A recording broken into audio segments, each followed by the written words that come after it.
देवभूमि उत्तराखंड अपनी प्राकृतिक खूबसूरती के लिए विश्व भर में प्रसिद्ध है। भारत का यह पहाड़ी राज्य पर्यटन के मामले में काफी उन्नत माना जाता है।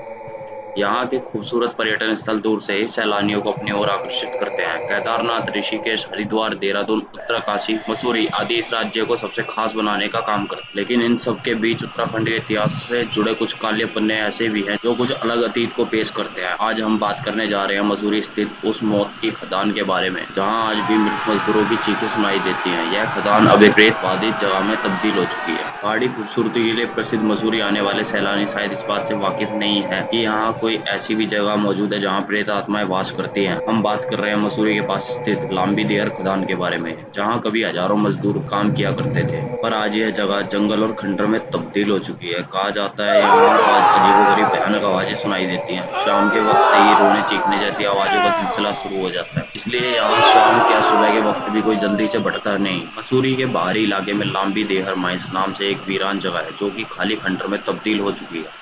एक समय था जब ये चूने की एक माइंस हुआ करती थी, लेकिन आज ये देश की प्रेतबाधित जगहों में से एक है, जिसकी बहुत दर्दनाक वजह है कि यहाँ 50,000 मासूम मजदूरों की मौत की कहानी लिखी गई थी और इस भयानक घटना की गूंज आज भी इस इलाके में मौजूद है। ये बात 1990 के दशक की है। उस वक्त लांबी देहर माइंस नाम की इस खदान में चूने का खनन चल रहा। खनन तो अपनी गति से सुचारू रूप से चल रहा था, लेकिन इस चूने का असर धीरे धीरे वहां काम कर रहे मजदूरों के स्वास्थ्य पर पड़ने लगा। लेकिन बेचारे बेबस मजदूर करते भी तो क्या, क्योंकि गरीबी उनकी बहुत बड़ी मजबूरी थी, जिसके सामने उन्होंने हालात से समझौता कर लिया। तो इस तरह वो अपने औजारों के साथ अपने हालातों और उस मुसीबत से लड़ते रहे। लेकिन एक समय ऐसा आया जब उनके शरीर ने भी उनका साथ छोड़ दिया।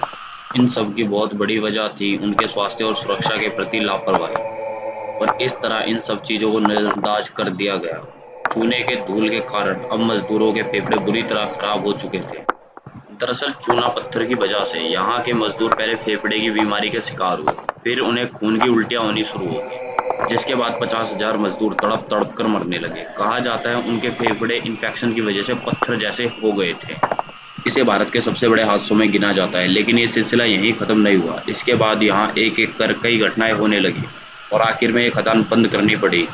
और इस घटना के बाद सभी लोग इस जगह को छोड़कर चले गए, क्योंकि आज भी यहाँ ये खौफ कायम है और इस वजह से यहाँ आज भी बहुत कम लोग रहते हैं। इस घटना को इतने साल गुजर चुके हैं, लेकिन अब भी उन मजदूरों की आत्माएं यूं ही भटकती रहती हैं, मानो वो अपने साथ हुई इस नाइंसाफी का जवाब मांग रही हूँ।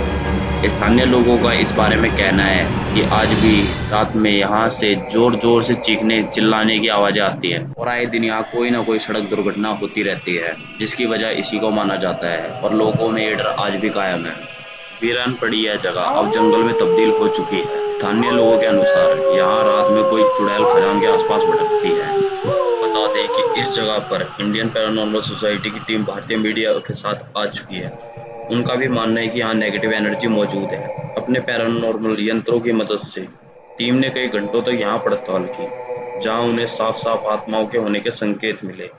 उन्हें यहाँ अजीबोगरीब धुंध आकृति भी नजर आई थी। इसके अलावा उन्होंने अनजान शक्तियों के होने का एहसास भी किया। अगर आपको ये वीडियो पसंद आई हो तो चैनल को लाइक, शेयर एंड सब्सक्राइब करना ना भूलें।